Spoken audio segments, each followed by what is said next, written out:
What's going on, everyone? Welcome, episode 92 of Poppet's Corner, and I'm joined by my good buddy who I haven't seen in many years. My my brother here, Mr. Joey Engel. How you doing, man? Thanks so much for coming in the studio here. I'm doing great. I'm really excited to be here, from day one, from when you started the show to now. It's been an awesome journey watching you do what you love doing. I mean, this is great. I mean, this is fun. Got some nice cold Beverages here. That's right. Modelo Especial. And yeah, I haven't done an in-person interview in a long time, so pretty much thanks for giving me the opportunity to do one. Thank you for having me on your show, dude. This show's gonna go somewhere. It's gonna be awesome. So, It is. um, dude, so how you been? What's new with you? You know, so we'll do a little big rewind here since we Recent. haven't seen each other in a long time. We're gonna go backwards in time. Last time we saw each other was when I was with Transcend the Realm. We finished doing Summer Slaughter, and then we luckily got added on to a suffocation shows for forget what album it was. I think it was the Pinnacle of Bedlam albums, the red And green one? it was red. Yeah. Yeah, and it was with Rings of Saturn, Exhumed, and a bunch of other real talented bands. And after some time, talked about the first record, and then one day things weren't really going the way we wanted. Well, which we'll get into all that stuff later on. But Okay, just like, how are you currently doing because you're a fisherman, yeah, right? I'm currently doing great. I mean, I feel real grateful that I'm able to do what I love as a passion and as a job. And everyone should keep their passion as a job if they're able to, because then technically you never work a day in your life, and life's even better. Right. Um, I kind of feel blessed right now with the job that I have because as a commercial fisherman, Mm-hmm. this COVID thing's really made it hard for certain people who are scared to go to the grocery store. So people have actually been able to call me directly for fresh fish, and I drop it off to them. So So I've had like huge support in like my local community, especially with all like the seniors who are more vulnerable for getting sick. So it's actually made me feel like even better that, not only do I go out, I catch it, where it's coming from, but I get to deliver it to someone who's possibly just too worried to go out, to go to the store. I mean, right. it's tough. So right now, it's been really good. Um, So what do you mean? So you go literally in the ocean and catch them and then bring it to their house the same oh day? yeah, oh yeah, yeah. I mean, it depends how many days I'm gone. Like when I fish these big bluefin and these really large Like, what are they like? swordfish. Well, the bluefin are 250 to 400 plus pounds, and the swordfish they could be as small as 120 to as big as 700 pounds. Wow. Go out anywhere from 3 to 4 days at a time, depending on the weather. And once we get our load and we feel that we have enough, because there's no point to take more than like what you need. That's the beauty of doing commercial rod and reel and the buoy gear system that's out now, which we can talk about later. Um, Yeah, absolutely. it's been great. Like the fishing we're seeing going on right now is stuff you saw during like the Zane Gray days. You never saw this stuff that's going on right now with the size of bluefin that we have and the volume of swordfish that we have now. And Well, 700 pounds is fucking massive, dude. It's like dude, literally seven times of me. dude, they are fucking enormous and they are incredibly strong.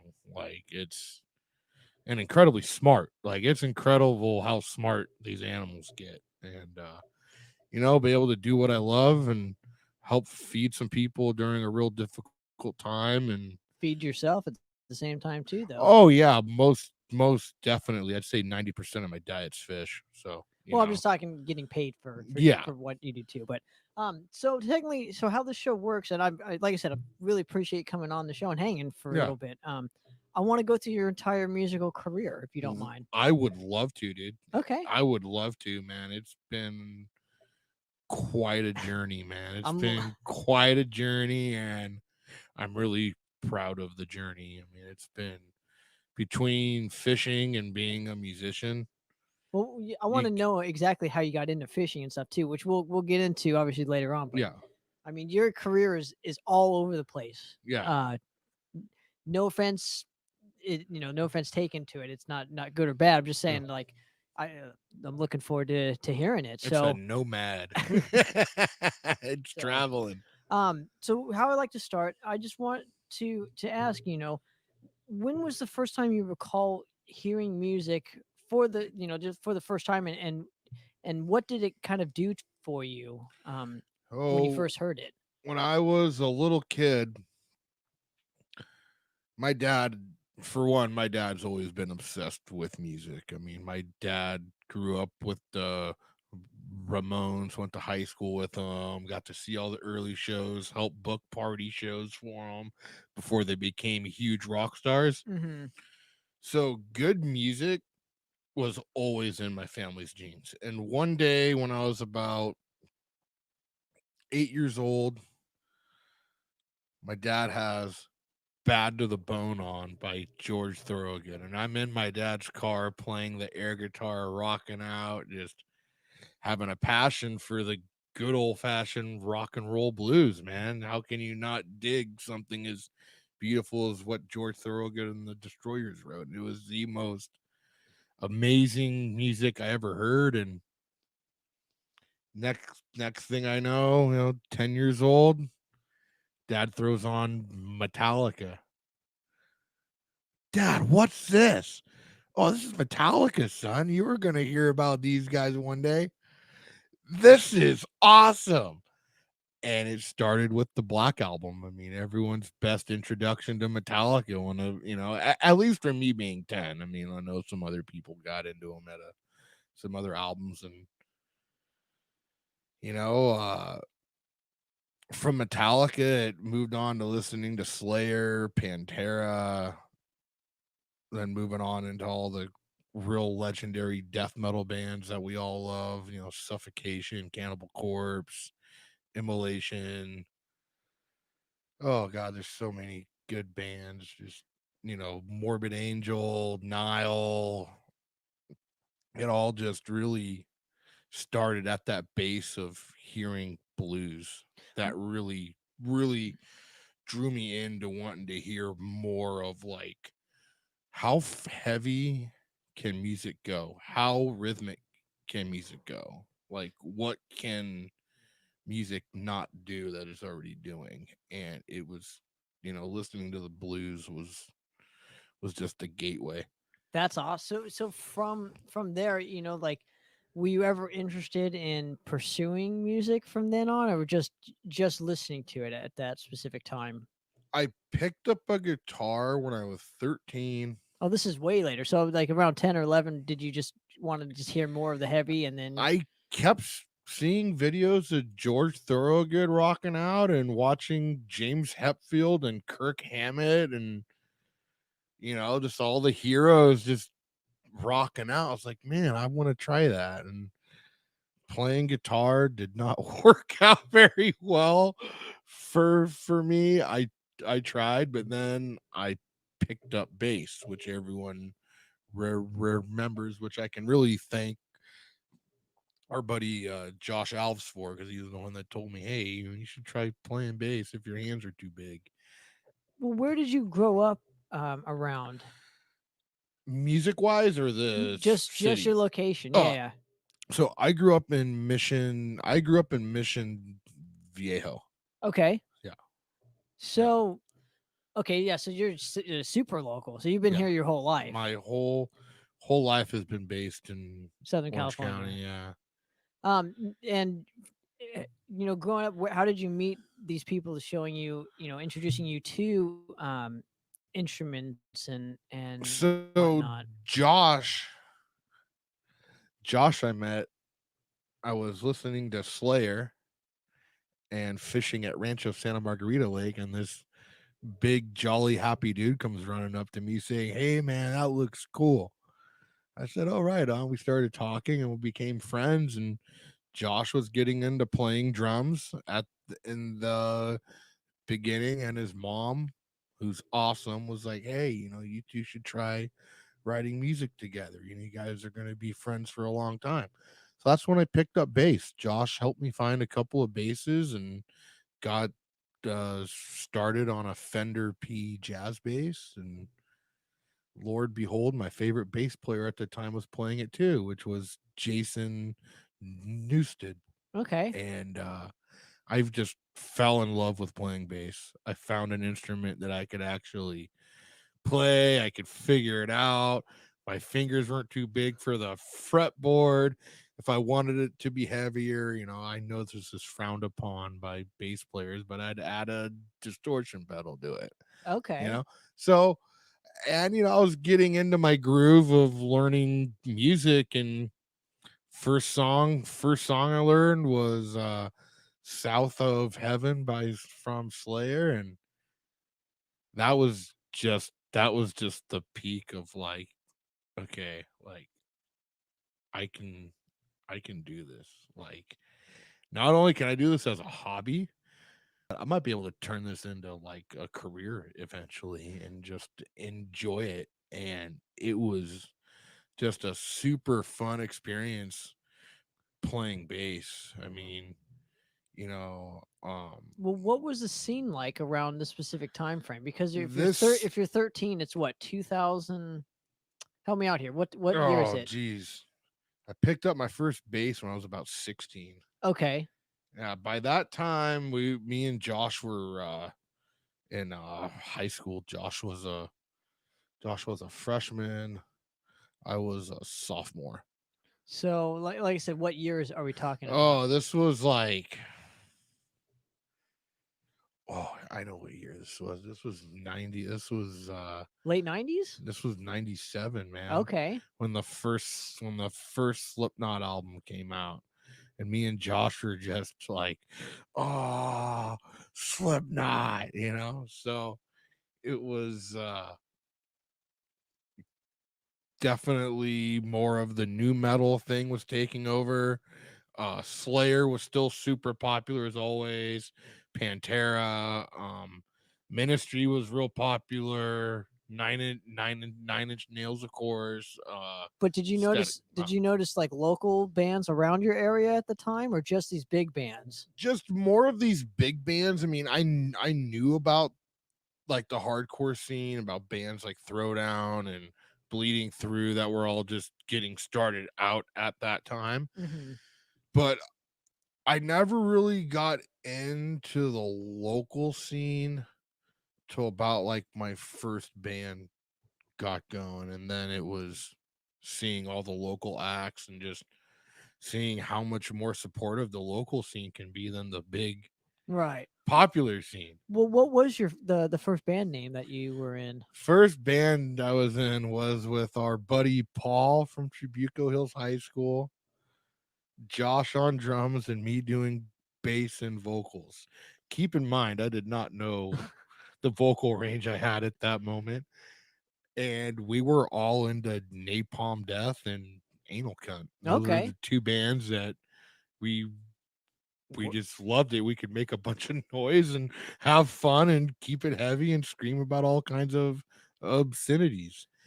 What was it called? What was the band name? Demolition Crisis. Okay. Did now forming this band, were there any other what were some of the style local bands to like to you guys? I'm talking with like even in the same town. There was Bleed the Sky, who was real popular at that time. They were just getting going. You said throw down already and Throwdown, you had Bleeding Through. You had another local death metal band called Eternal Gray, which Papa death metal Nick Jones was. oh, that's right.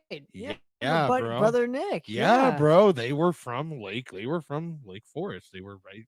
there, not too far from where I I grew up. And then there was another band called 12 Gauge Rage that was really well known. So you're talking Fate Turns Gray, isn't that? Wasn't that the band that Nick was in? Maybe I have this wrong. I think is That's right. That's right. That's right. That's right. Eternal Gray was another band. I'm sorry about that. no, no, all good. I just want to get the Yeah. facts straight. So Yeah. like, because I remember him mentioning a band called Fate Turns Gray. So Yes, that was it. That was it. That was where him and Ryan first met. and just from obviously playing shows with these guys, tell me a little bit about some of like even the venues, because when I was Oh. growing up, it was like Hoagies and Shane, so I don't know what kind of came before it around this whole. I mean, you probably played at what, Captain Creams, if that's a total throwback to everybody else, you Yeah, know. Captain Captain Creams, you had Was Coconuts around that time? I don't think it. Coconuts was around that time, but they were all focused on like the big punk scene Okay. that San Clemente and Capo Beach and Dana Point has. You had Knuckleheads. Oh, what else was there? I think it was mostly just Hoagie Barmichael's Chain Reaction. Oh, you had Nothing in Santa Ana no, besides well, besides the Galaxy, you had the one in Corona that everyone used. Showcase. How can you forget Showcase Theater, Yeah, man? I never got to go, Oh, that unfortunately. place was awesome. But the That place, building's still there. dude. They need to open that place Uh, back up. There were so many good metal, hardcore, and just every good show imaginable happened over there. I know they were working on like some documentary for that never came out. There's a trailer on the YouTube, and I would dude, like to see it. I dude, would like to learn more that about it. venue needs to come back. And then there was obviously the Troubadour, but that's not really Well, that's like local. way Yeah, that's LA area. I was just yeah, mainly trying to focus on yeah. this little. You had the Rocks, which was real popular, and Laguna Niguel, which was the dive bar. Then it got turned into the Carmen Bar. Then you had, So there were a lot of venues around yeah, this there was time. it was more hidden than it was now. Were there lots of pre-sales? I'm assuming too around this specific time You frame. know, from what I recall, the pre-sale thing was not around then. Where that up and came from, I have Well, no when clue. metalcore started, that was like Yeah, totally rampant. yeah, that was the big thing Um, when that came out. But okay, cool. So let's move forward. So you're 16, right? Playing in your first project with your with your bunch of your buddies. Yeah, Now, when was a time where you played your first show, and give me that whole just experience, even walking on the stage, driving to the venue with either your parents or your bandmates, you know, busting out your equipment, loading it on the stage, and just hitting those first couple notes. Like walk me first through that experience. first show I ever played was with a band, a legendary band now that everyone knows, band from Torrance called Gatekeeper, not Gate Creeper, Gatekeeper, with Lars and Jacob Enfinger, who was the vocalist of Reciprocal. I'm not sure if they're still around, but that was our first show. We got to open for Kettle Cadaver, and Wow. yeah, From dude, Temecula? yeah, and then I a couple of other. I forget some of the other local bands we had, but Kettle Cadaver got us on the show. Jacob knew everyone, and at the time I was getting into doing vocals, and they needed a bassist who could do backing vocals. So all these rehearsals that we're doing. Oh, and by the way, our first show is going to be at the Whiskey A Go Go. No pre-sale or pre-sale? We did not have to sell any That's pre-sale, awesome. but that was thanks to Jacob's friends and Kettle Cadaver. I mean, we also brought enough people just to show up too. So, That's um, good. But Kettle Cadaver is for those of you who don't know, they are a band from Temecula, essentially, and they're kind of like a shock rock sort of band, as I'll call it. Very punk influenced, but what I will say about them. So, some fun facts. My cousin Spencer produced the documentary about them. I don't know if you no way. Dead Hands Dig Deep. So my Yeah. Spencer Heath Yeah. is produced that. No way. So he was really informative, and he's actually in the movie. He's actually talking in the movie, but That's so awesome. it's just a small world and stuff. But yeah, no, I highly recommend people go check that out. It's called Dead Hands Dig Deep. Yeah. If And you're it's in, fucking crazy. The first 5 minutes I had to like kind of zip through because like I couldn't get into the guy hammering nails in his balls on a plank of wood. I just you know I can't get into it, so I had to skip that part. But you know, playing the whiskey, walk me through that atmosphere. First time playing a so show. first time playing a show, we get to the venue, told a whole bunch of my friends in Mission Viejo, and their parents could not believe it. What, your first show's at the whiskey? Mom, Dad, what's the whiskey? Oh, it's the legendary venue. Me and your mother met there. Blah blah blah blah blah. Right. The whole crowd comes out. A lot of people from my high school and some of like the doubters that were like, "What? You're playing at the whiskey?" Like, no, no way. So as we're as we're entering the venue, Hmm. I almost blacked out. From heat exhaustion or No, just from like the whole like it's happening. Just from like the sheer excitement, like oh boy, like I get to go on stage for my first time, and then gong, like my drummer catching me. Hey, like you okay? Yeah, I'm good. Drummer's dad gave me a shot of te- te- tequila never drank before in my life. He's like, "Yeah, you're gonna feel mucho bueno now," and he was right. I felt great. So we sound check. and are you the first band on the bill or No, we wound up being the fourth band direct support for Kettle okay? So you're playing Cadaver. later than like eight Yeah, o'clock or something. yeah, we went on at 9 o'clock. I'll never forget it. The whole place was packed. I could not believe it.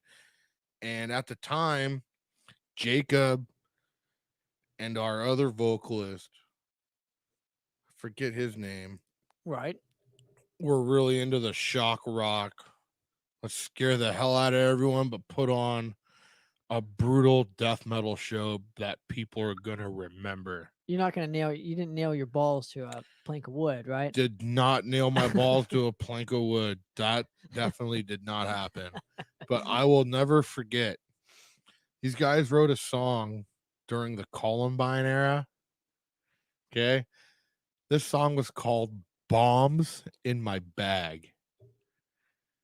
It's And my it was, style. It's a family. It's a yeah, family yeah, it event. was about the whole incident that went down. And the crazy part was they wrote it acoustically. Wrote a soft, gory, acoustic style song. I remember sitting there playing. I look off in the distance. And you're like bored as shit, probably playing it. No, my dad's sitting there giving two thumbs up, going, "Hi, son, look, I'm here," and he comes forward. Well, the next song we were gonna do that we did was "Raining Blood" by Slayer. Well, next thing I know, Did he come closer? we hit the intro, and there is probably 60 people in the pit. And my dad took one look at what was going to happen and just walked Beeline back, for the back. beeline, and the whole time we were playing, the pit never stopped. That's awesome. And that was like the taste of it, of like, wow, this is what it's like to play on stage. This is what it's like to do like what your heroes did. And I'll never forget it. I was watching VH1 one day, like 2 days before the show. Metallica was on Meet the Band or whichever that show was. I think you remember that, where they talked about like the history of the band. And James Hetfield at one point in an interviewer asked him if you had one thing you could say to all your fans, what would you say? Like behind the music? Yes. Okay. He's like, anybody can do this. It all depends how bad you want it. This could be you. You could be sitting right here, just I so you remember know. that. Yes. And when I saw that, I was like, oh, That's it's gonna be on.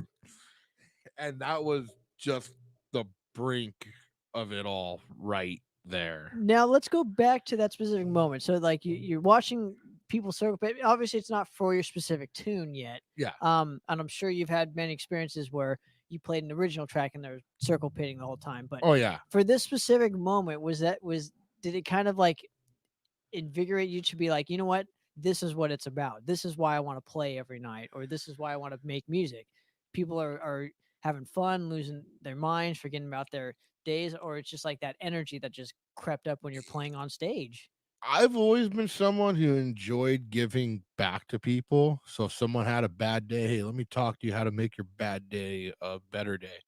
So to me, it was like I'm taking a part in an art that is unifying people. And people are expressing themselves in what they consider a positive way by grabbing and throwing each other around in a mosh pit, which is fun. For those who've never been in a mosh pit, it's the greatest thing in the world. Unless you're small like me, then watch out. So if you're a big bulldozer like Joey here, he has some fun. But Yeah, it me was getting you getting thrown around for me isn't as fun. I break easy. it was great just seeing how many people enjoyed themselves. I mean, one person would get knocked over, someone would run over and help them up, and they'd start laughing about it. And I was like, wow, this is great. Not only is this music bringing people together, it's making them like smile. And it was just the greatest feeling to break out a song that's like the probably one of the best known songs, The Man Who Knows Metal, that intro to Raining Of Blood. course.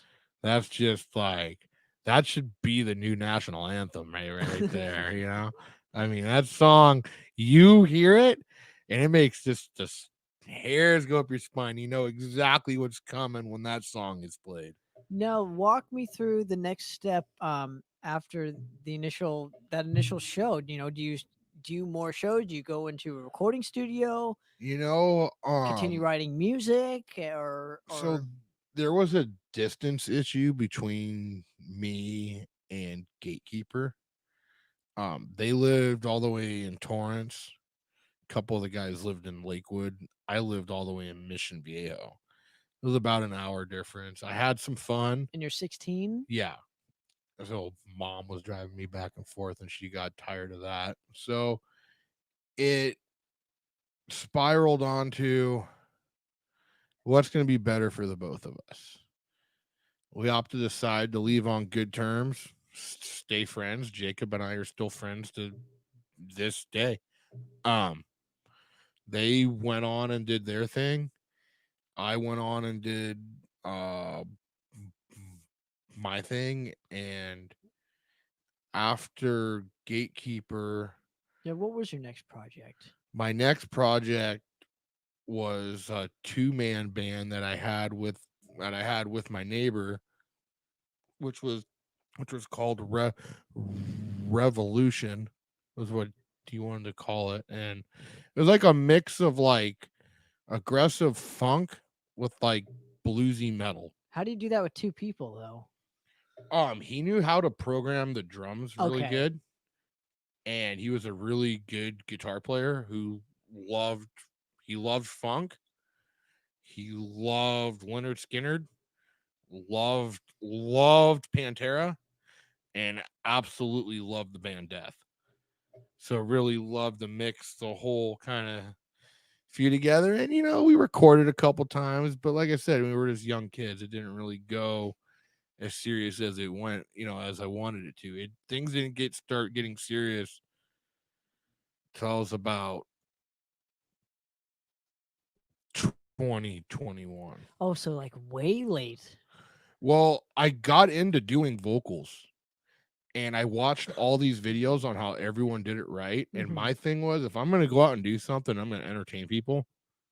I'm going to make sure I do it right. I'm going to make sure I'm going to knock everyone's socks off. So that's when the band Tor Tormented came into play. Okay, so let's back up real quick and walk me through just I mean the feeling. What was it? What was that feeling of knowing that not only do you have to not only can you, I guess, have enough power to yell whatever you wanted to, but it's like having that ability and control to, like, because if you're the singer, you have to command that stage. So, Yes. doing that, just that whole experience. Walk me through that for you personally. What does it mean to you? You know, what it means to me as a front man, just to get up and own that stage and entertain everyone for a half hour, 45 minutes. It's the greatest high that can never be touched. It is the greatest natural high that can never be touched. That moment you go on stage, your turn, go. And when you feel the crowd feeding off your energy, they're moving because of you. It's like it's mesmerizing. There's no other way to describe that feeling. I mean, whether you're nervous or whether you're used to it and you're amped about it, the whole heebie-jeebie thing never really got to me. I was always excited about jumping up on stage and Interesting. performing in front of everyone. The first two songs be like, okay, here we go, and then like the third song on was when I was able to get loose, and Well, now, because I've always said on the show I'm the opposite of that, where I bad anxiety until I hit the stage, and then once I hit the stage, it's like for the ring out starts. I'm like, okay, now I can do this. Because if I can get through the first song, yeah, the rest of it's easy. It's just getting through that first fucking song and hitting and yeah, going on stage. yeah. So knowing this, what you just said is how kind of mesmerizing. How did you apply that to the Tormented camp? And did you know of them prior to obviously joining, or seeing or saw them live and was like, I can do better? Or was it just, hey, let's form a band? I was originally going to join the last of Lucy, but they wound up getting a vocalist that really fit what they wanted to do. And Gad told me about Dave. I was like, all right, I'll go check it out, and checked out some of their music on MySpace. And I was like, I haven't played in a while. Let's get my feet wet again and check it out. So listen to a song called Anthem for the Dead, and was really into the whole blackened death metal sound with like kind of like a real Black Sabbathy influence that they carried. Uh-huh. Um and came on auditioned 3 songs, and David and their drummer at the time and his guitarist was like, I think we got something here. So we did one of our first shows at the Galaxy, which was with God Dethroned. I think you were there. Dusty on. We had Dusty on drums. Wow. That was a What long time venue ago. was that? The Galaxy, man. That's right. Yeah, yeah, it was a That's long time. right. That's Yeah, when I first met you, was yeah, that show. yeah, long time ago. All at the 2000, Grift Dog Studio days, man. I was like, just 2009, 2010? no, I was later, dude. That was like 2006. That was later. That was earlier. Yeah, or earlier. I'm sorry. It was like 2006, 2007. because I was already working with Transcend the Realm in 2010. Right. So it must have been like 2008, 2009. It Yeah. had to have been. Yeah. Okay. So, you know, what did you want to bring more to that band though? So after just They hearing the initial tracks, what they had was very good intensity. What they lacked was a vocalist who could really match that intensity? deliver that intensity on top of with the music, and I brought the heavier immolation style vocals with my love for black metal into it, and it fit.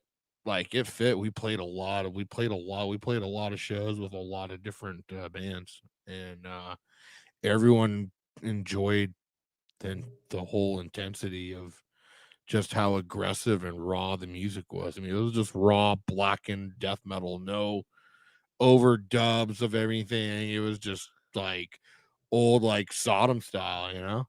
Well, the thing that I noticed about that specific band was that like your vocals were just so powerful compared to the music. And it's no knock, Yeah. but I'm just saying like your vocal style was just so just up front when the Yeah. music kind of like didn't match it for me. Yeah, for sure. I heard that from a lot of different people, but I did that on purpose though, so I could be known and seen.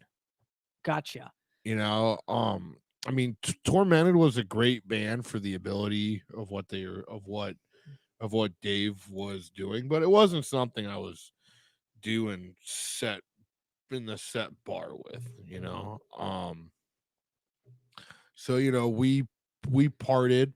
Well, you did walk back with me real quick. You did an EP with them though, if I'm not Yes. mistaken. So Yeah, we did the EP in the Shadow of Satan. right, so walk me through just the whole recording process going into the studio Okay. for that first time.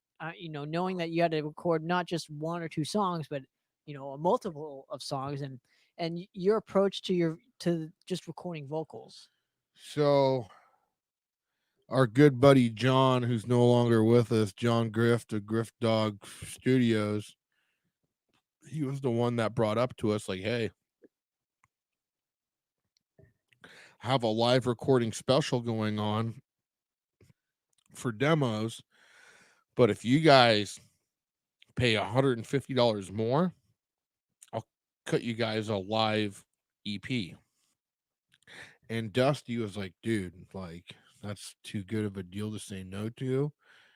We knew all the like all the songs are super tight, and we said, you know what, let's go for it. We booked time at Griff Dogs, and we spent 2 hours that morning rehearsing everything, riff for riff, instead of just playing it all the way through. That way, everything was just the way that it needed to be. And when John Griff heard the vocals that were coming out, he was just like, "Oh my god!" He was like, "Wow." Well, because like I said, He it's was like like, "Wow." He's all like, he's like, "Can you make those black metal screams any more black metal and like evil sound?" I was like, "Yeah, no problem, bro."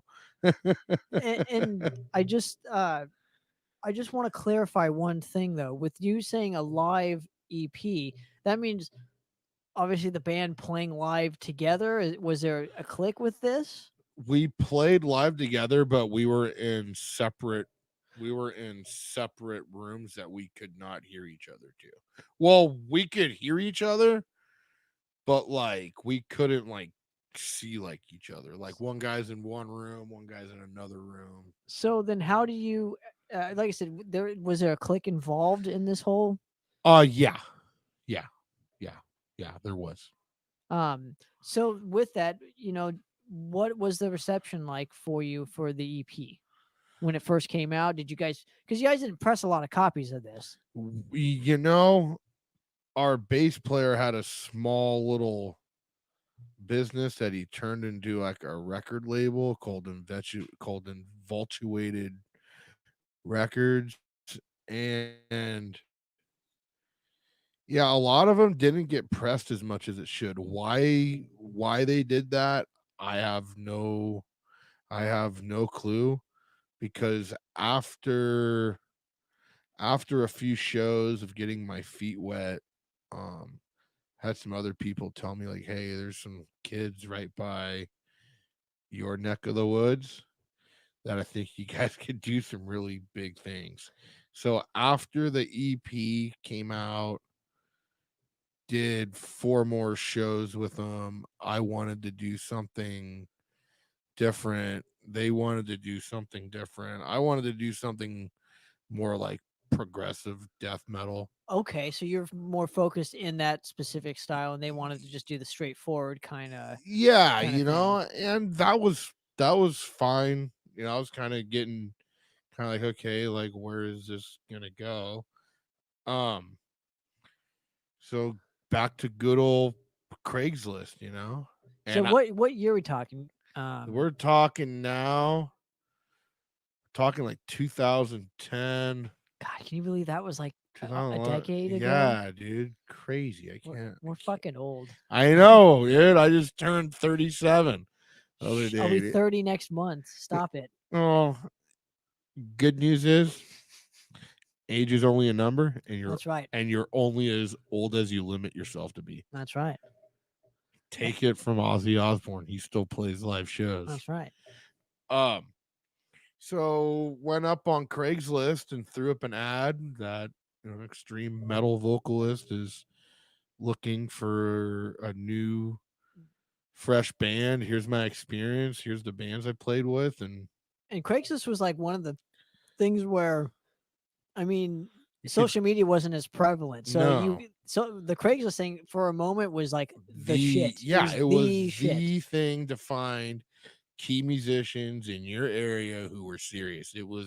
Best. It was the best free marketing tool that had no drama, no nonsense, nothing. Whatever you wanted to find, boom, It was there. it was there. There was none of this censor nonsense, Right. Right. And so I put it up, and these kids respond to me, and these were the same kids my buddy was telling me about. And they're like, "Hey, the only problem I think there could be is the age difference." I was like, "Age difference?" They're like, "Yeah," because at the time I was 22, 23 at the time. I was like, "Well, how old are you guys?" They're like, "Oh, we're all still 17. Some of us are barely 18, and we're still in a high school." I was like, "Oh man." "How's this gonna turn out?" So then I hear the first demo. They're like, "Hey, don't mind our demo. This is from when we were juniors in high school. We've obviously." That was like what, last year for them? Yeah, yeah. So I listened to it, and at the time it was like a way heavier Unearth. I was like, "Okay." I was like, "I could do this if you guys got some other stuff." They're like, "Oh, dude." They're like, "We got 3 new songs that nobody's even heard yet except for our friends, and they say it sounds heavier than the Faceless." So I was like, "Mm, okay, I love the Faceless." And first audition with Transcend the Realm. I had just had a Black and Mild. And I walk into the house, and the dude's mom was like, "He smells like cigarettes." And our drummer at the time, Shane, "Yeah, well, guess what, mom? He's not 17." Getting the stink eye being the older one. And I was blown away by rehearsing with those guys. I was like, wow. I found something that's like, It all can right, work. this is the fire that I need. So we went under the name We Will Rise. That was their name. That's what everyone knew them as. But when I joined the band, they wanted something much more heavier. And one day we were listening to Decrepit Birth, and we heard through some of Bill's awesome vocals, "I transcend the realm." And our guitar player Alex is like, "Transcend the realm. That should be our name. It's a lyrical lyric from one of our favorite bands. Let's use it. So there was no law against using it, so we used it and did did an amazing full length album or Yeah, it's a full length. full length, and it was just It's hard as shit to get. So it good luck is getting it. But it is it is. I've still got two copies. I'll have to drop one off here for you, but I'll pay you for it. you don't gotta pay me. Um, it was a great road with those guys. I mean, we played every show, every band we wanted to play with. You got to. We got to share the stage with everyone from Except us. except no, we did play a show with you guys. see how old I am now? Madross did play with us. Remember, you played with us at Coconuts with Is that the show we almost got kicked out of? that was the show that we sold out, and there were fights breaking out in the parking Yeah, lot, yeah. and there were mosh pits We outside. almost got banned from that show. Yes, we tore that place up. That was the dude. show. Yes, It was us, you guys, and Xanthocroid. and Nihilidus.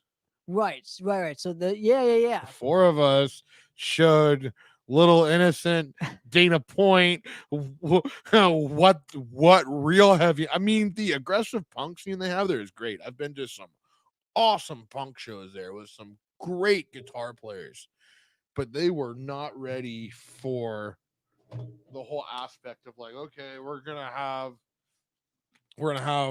actual death metal bands coming. They called it diamond quarter music because they thought it'd be a bunch of hardcore kids. Diamond quarter music. Yeah. So for those of you who don't know what we're talking about, we would make fun of those kind of bands because it would sound like people were like the people in the pit were doing these like I don't even know how to like starting the lawnmower. Remember the lawnmower thing? It was like but like picking up quarters. Remember that whole thing? Karate Kid in the Oh. mosh pit. Picking up dimes and quarters. That's funny. That brings me back. Yeah. And from when that band first started writing to when we did the full length, it was incredible. And when that thing came out, it was just when that full length dropped, well, and we got the shirts in, right.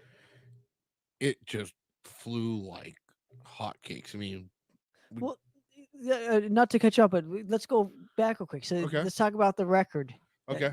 That you're specifically talking about. Yeah. If that's okay. Yeah. Give me some insight for it. So, you said obviously writing it with the guys was probably a magical thing. You guys were all clicking at the same time. Yes. It's a longer record. This is your first full length record. Yeah, it was my first full length I ever did. How did you approach this one differently than just the EP with Torment-Id? So when we had all the songs together from the first Transcend the Realm demo to the full length, we decided that we want to write this the way the professionals do. We want this to sound as professional as we want to be viewed by professionals. And we went out and got all the proper equipment.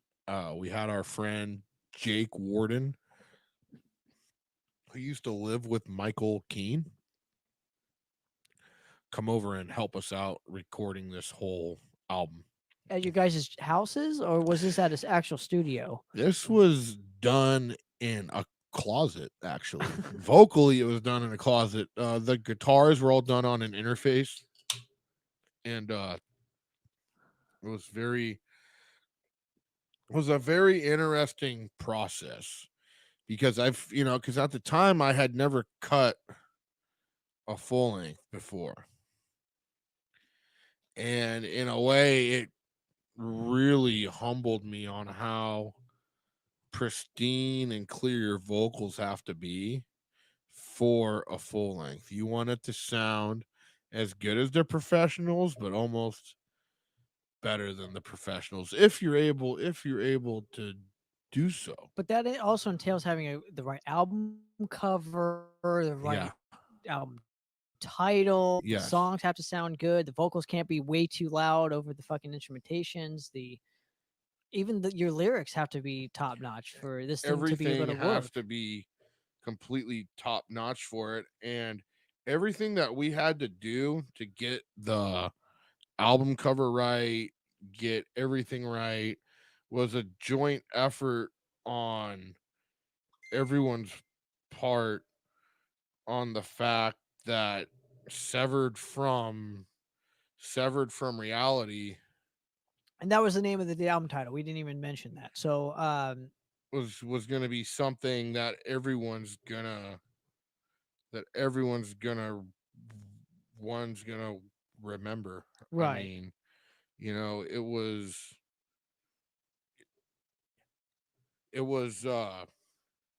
sorry, I was turning off my phone. I was getting all kinds of ridiculous messages. All good. It was a process that we hadn't really been through yet, because at the time we had Brandon Richter as our drummer, who moved on to Motionless in White. We had kind of we kind of parted ways, just wasn't working out. Then we got this dude named Brandon Shaw, who just absolutely killed it and got him caught up with everything. And he was going to MI at the time. And just everything just fell into place, like how we wanted to write this record, how we wanted to perform this record. How did we want for the album cover? Did we want something traditionally generic, or do we want something different? We wanted something different. So that's where the cover of, like, the Yeah. cell being attacked by a bunch of different bacteria and stuff like that really, really, It's weird. It's a yeah, fucking weird cover. it is. It is, but weird Yeah, it's not bad. It's just weird. can do a lot of big things. It just stands out. It's definitely different, Totally. which is what we were going for. Vocally, for me, that album helped me grow In so much. in what way though? So Jake Jake pushed me so hard vocally to where I would start screaming at him. And he'd be like, dude, your voice sounds perfect like that. Can you scream like that now? It was like, oh, like you're doing that on purpose. So the education I got from how you want to deliver your notes, how you want to pronounce your words, how the timing is delivered, and most of all, how do your lyrics fit in the gap with the music that you're doing? Is it too much? Is it too little? Or can you do more? Are there too many words here, or do you have to take some out? Yeah, Do you yeah, have to? yeah, exactly. There was just a whole different puzzle that I hadn't really seen that went into writing it. That was like, wow, like this is great. And I mean, from every band we got to play with to all the bands that got to hear it, everyone absolutely loved that record. I mean, even to this day, I still get hit up from different kids who will find that album on Kids. YouTube. I love that you say kids. Well, if you're under, if you're 25 or under, you're a kid. Sorry. But they uh they still hit me up. They're like, wow, they're like, you were on this? I was like, yeah. And they're like, dude, we just now like discovered this. Like, whoa, like where are you guys now? Well, everyone kind of went. Well, they released a great second record. You can't They knock them because I, that second record is awesome. I was just gonna get into that. You know, And I know you weren't gonna knock them, but I'm saying like that second no, record is no. rad. Yeah, oh no, it's great. Actually it's really good. It's really good. It's a good follow up Yeah, to that. definitely very good follow-up. So, they wanted to go a different direction, and sometimes, when you're together with guys for 7, 8, almost 9 years, sometimes things just happen, and a lot of people want to know what happened. Kind of just grew apart musically. We're all still friends. Me and Christian still talk on the regular, but everyone's just doing different things, and when I left, I was kind of content with just, you know what? I want to take some time off music, which was where I just disappeared off the face of the earth for like 6 or 7 years. Nobody heard anything from me. And whenever I'd wake up, I'd still feel that flame like burning, like, hey, like, you're just gonna let your flame die, buddy? Like, how can you just like You need more lighter fluid, buddy. just Come on, let's how can go. you just stop not wanting to do this anymore? So, um, when we were auditioning guitar players for a second guitar player in Transcend the Realm, um, we auditioned one of Brandon's friends named Marcus. We wound up settling for a dude who drove out here from Texas named Stefan, who was doing everything that we initially wanted. So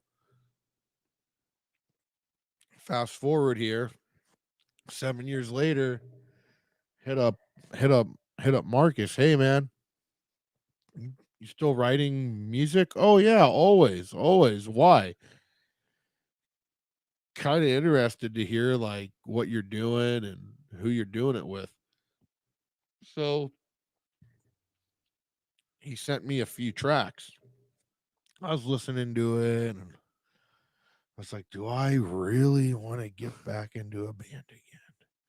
And the Do I styles have totally changed now, totally like sounds. to where, I mean, it's like, am I going to be able to fit in with like either what's going on, or obviously you don't care. We don't care about that Yeah. stuff, but I'm saying it's like, man, everything's totally Everything's changed changed. Everything's completely from when changed. you got out of it until Jumping back jumping into back it. into it Yeah, is a yeah, yeah, different yeah. thing. Everything. Yeah, the whole scene really changed Fast too. really fast. Like it was like once like the prog metal thing kind of it didn't like burn out or like go away. It, It got more advanced. Like it exploded to where now you're seeing prog thrash bands. You're seeing progressive black metal bands. You're seeing prog jet bands now. You're seeing progressive metal that what's take bands like Cynic and the Faceless and Death and Decrepit Birth started now, to where bands have taken it now and they completely dissected it, put it back together where this section's all prog, but now this section's like this heavy, insane off time gent style that goes back into the prog. I mean, it's insane how much things have changed. Even some of these new guitars that are out, like the headless Strandberg, is that how you pronounce it? But headless guitars have always been a thing, or I not never always, but I never really noticed them until now. for like 30 years, Cynic. That's what Cynic was playing on. That's Yeah, what well, Paul was playing on. Cynic was one of the only ones that I really saw play it though. True, but it's become more and It's become more. more popular, and it's crazy how light that they feel, dude. Like when you take that headstock off, dude, it's like it feels like a feather, dude. It's insane what they're doing now. But anyway, we'll fast forward. Yeah, so the times have totally changed. So it's like, how am I going to do this? Or how am I going to do this to where it's going to make sense for me as the artist? Yes. Not what it makes sense to the world, but what it makes sense to me personally. Yeah. Am I right or no? Yes. No, you are completely right. And that was another thing I was gonna touch into, Is my vocal still gonna handle this? Because when you go 7 years and let your vocals go flat, oh man, that's a horrible idea. Never let your vocal cords go flat. That's just because building them up and screaming, it's fun, but it's like, oh man, How did I do this? how did I do this? It's like getting back up on the bicycle again, you know? But then I started listening to all my favorite songs again, and songs I could do, like Lamb of God was always my favorites to scream to. I mean, Randy was always a huge influence, and David Vincent from Morbid Angel, another big influence, and Corey Taylor from, obviously everyone knows him from Slipknot, which is how I got into screaming, was listening to a Slipknot record. Um, that I was like, you know what? I got to run through some songs and get this rust off. And well, one day Marcus sent me a song. And we were texting during this time Yeah. too. He sent me a song, and I was like, wow. I was like, this is great. Well, when that song was over, everyone made this huge commotion about how Slipknot was coming back. I was like, what? So I go on TV, flip on the TV, and I see him on the Jimmy Kimmel show doing All Out Life and the song Unsainted. And you talk about a flame, bro. That's when that flame burnt my ass big time and charred my balls, because I sat there thinking, why did I stop doing this? Like, why? What was the point of stopping when look at how happy all these people are, and got one of the you got one of the most famous frontmans on stage getting them riled up. Why did I stop? Why? Well, why did you stop?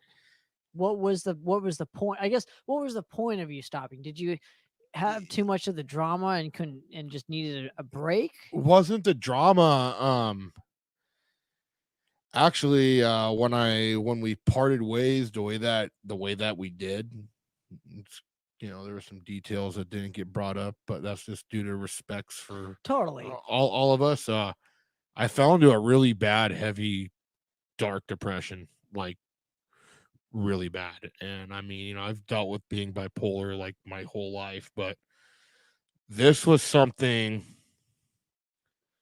that I never felt before. Like, I felt a darkness come over me that was like, "Oh, you're not good enough for this anymore. You suck at this." Blah blah blah blah blah. Like, I went into a dark, dark, dark space and was like, you know what? I'm gonna take a break. I'm gonna focus on my fishing, conquer all my goals in fishing, and then I'm just gonna Okay, I'm let's go to that period if you don't mind. Just your fishing, because yeah. I want to know how you got into it. I'm sure you fished your whole life, but that moment where obviously you're on the outs with Transcend the Realm, and it's like, you know what, I'm gonna go choose fishing for not only my living but just to like get away from everything. Why So fishing? I started fishing when I was uh, about 6 years old, right before I really started listening to music. All started at a lake, winding in a trout with my dad, and a great big bass came up and ate it.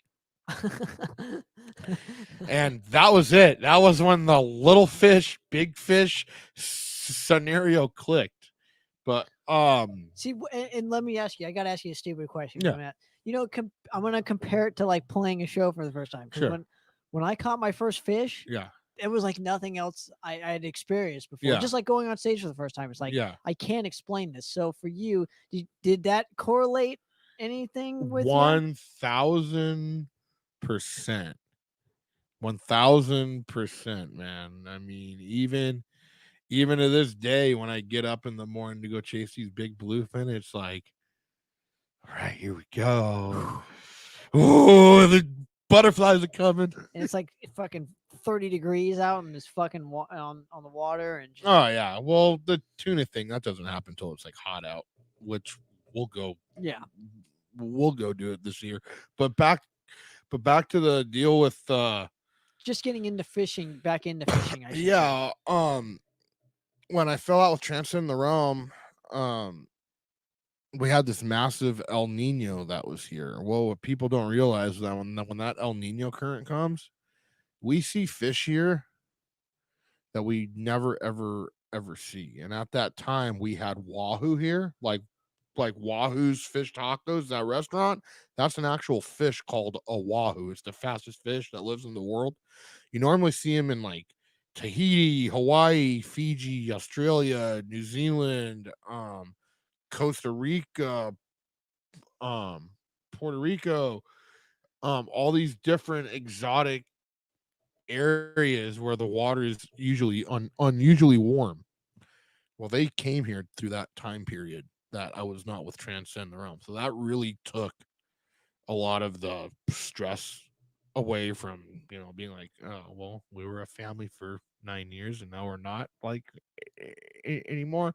So, and there were a lot of big blue marlin that were being caught here. Like marlin, you'd normally only see caught in like Hawaii or Mexico, fish from 400 or 500 pounds up to 700 pounds being caught within sight of land off of Dana Point, which very rarely ever never happens here. It happened one time, and that was during like the Zane Grey era, where someone got like a 450-pound blue marlin. Which, Wow. yeah, that was just unusually strange.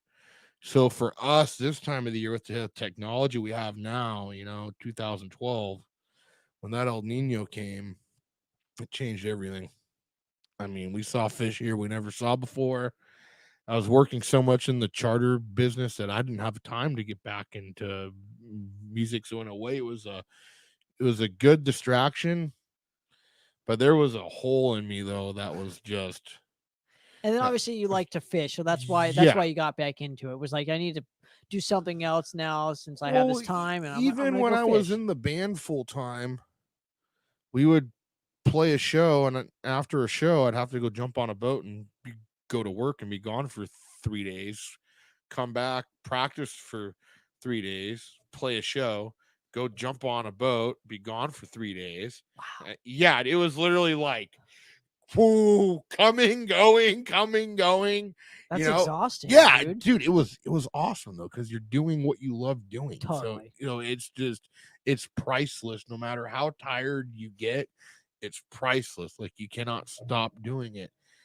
And so, um, when all this kind of died down and obviously the big bluefin never left here. I mean, the biggest one I caught here weighed 343 pounds. I caught it with my really good friend James Smelt, And who's that's as big as you, that's dude. way bigger. That's way bigger. That's way bigger than me. I'm only 5'11", 250 pounds. This fish was 7.5 feet, almost 8 feet long, Wow, and almost 400 that pounds. sounds fun. 343, dude. We're gonna have to fish. I'll catch like a tuna or something, maybe like this big if I can handle it. That well, I don't know if I can catch a don't get 700-pound don't, fucking fish or 350 pounds. don't get mad if I put a hook in it and use it as bait. No, and after that era, um, I picked up a bunch of different sponsors for me for fishing and stuff like that, which was gonna come. Um, I couldn't stand the fact that I was no longer playing music. I couldn't.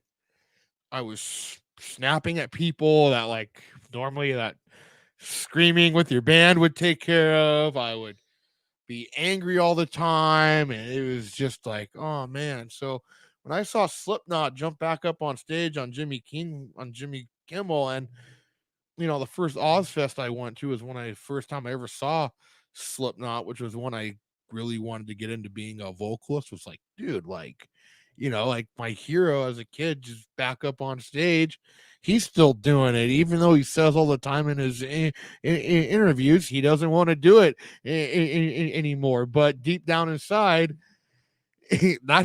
that's your identity. That's what created you. So you can't walk away from what you love. But at the same time, you can understand where he's coming from because Oh, very it's not an easy lifestyle. No, lifestyle no, at all. no. For those who have never committed to a lot of shows, whether you're big time in the local scene or you're big in the real popular scene, until you know that feeling of back to back, back, where you have no life, That's what some of those and, guys have. and you see the same people day in and day out, Day in and and day out, you have to deal with them. tensions start to grow, and Yeah, everything. So, but you just jumping back into it with Marcus, obviously finding, yeah, reconnecting with him, you know, because we were texting back and forth during this time. So yeah, from what I could see, it was like, hey man, I'm gonna get back into it, and I was like, fuck yeah, like finally. yeah.